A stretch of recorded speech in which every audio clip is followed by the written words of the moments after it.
جائزة الحسن الثاني وكأس اللبنية على مستوى.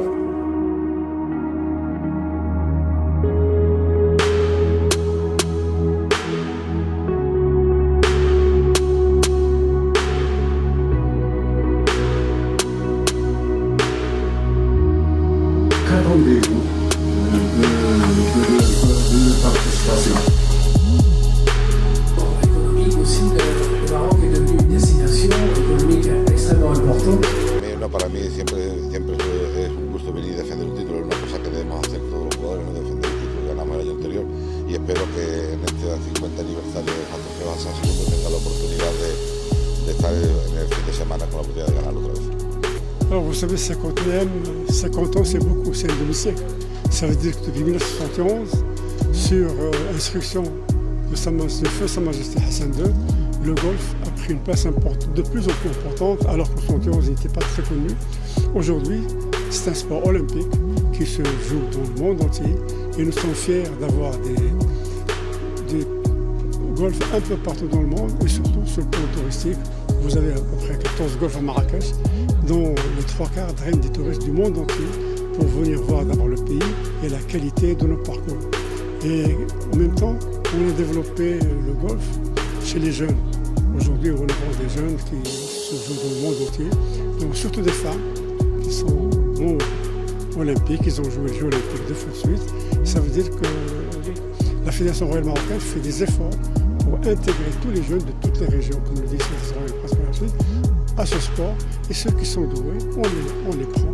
Ils font partie du golf, ils font partie de l'équipe qui va représenter le golf dans les rencontres internationales.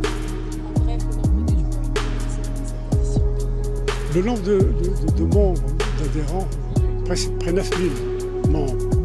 Parmi ces 9000 membres, vous avez à peu près le quart des joueurs qui jouent régulièrement et desquels on retire évidemment les champions qui aujourd'hui se comptent par centaines. Le rôle de la fédération, sous les hautes orientations de Son Altesse Royale, le Prince Mohammed Rachid, c'est de perpétuer le souhait de feu Sa Majesté Hassan II qui a créé ce trophée Hassan II en 1971, qui ensuite a amené aussi l'association avec la Coupe El Emriem pour montrer, donc pour en tout cas encourager la mixité de ce sport. Évidemment, en 50 ans, nous avons, je pense, gagné un savoir-faire organisationnel avec l'association du trophée Hassan II qui en plus cette année a été certifié ISO 9001. Donc c'est encore un plus pour prouver que nous avons maintenant les moyens d'organiser les plus grandes compétitions du monde. Nous le prouvons chaque année avec la qualité de l'organisation qui est reconnue mondialement. On discute avec les professionnels, qu'ils soient hommes ou femmes qui viennent ici. Ils sont toujours vraiment étonnés et épatés en tout cas par la qualité de l'organisation, de l'accueil, de nos infrastructures golfiques, hôtelières. Et on essaie de faire de ces joueuses et joueurs des ambassadeurs pour le Maroc, parce qu'ils vont perpétuer le message. J'ai souvent été dans des compétitions à l'étranger pour représenter la Fédération royale marocaine de golf. Et à chaque fois que je me suis présenté, on m'a toujours dit, mais on connaît très bien le Maroc, on sait que vous organisez des compétitions et on aimerait bien un jour être aussi invité à vos compétitions. Voilà, c'est ça le but de notre travail et on essaye de bien le faire. Effectivement, je dirais, cette étiquette a été donnée au golf à sa création, je ne sais plus quelle année, mais en tout cas je pense à la fin du siècle dernier.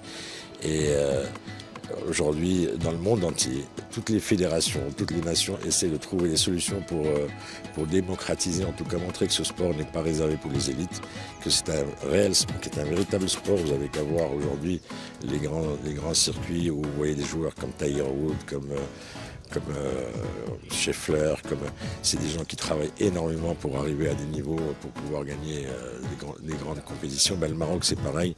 On essaye de passer le message à travers nos équipes de développement qui vont vers les écoles, qui vont vers les institutions professionnelles et qui invitent les différents acteurs économiques marocains à venir essayer, voir que le golf, c'est pas un club réservé, c'est pas un sport réservé pour les riches. Aujourd'hui, on peut s'inscrire dans un club de golf au Maroc pour les mêmes montant qu'on s'inscrirait dans une salle de sport. Donc on travaille énormément pour démocratiser, pour populariser ce sport, pour essayer d'attirer les jeunes et pourquoi pas donc former les joueurs pour nous représenter dans des compétitions mondiales et lever le drapeau marocain et aussi le drapeau arabe, je dirais, s'il y en avait un. Nous, on est ouvert à toute collaboration avec les fédérations arabes et africaines. Et d'ailleurs, on a plusieurs relations, que ce soit avec les fédérations tunisiennes, émiraties, saoudiennes. Je peux vous citer pratiquement tous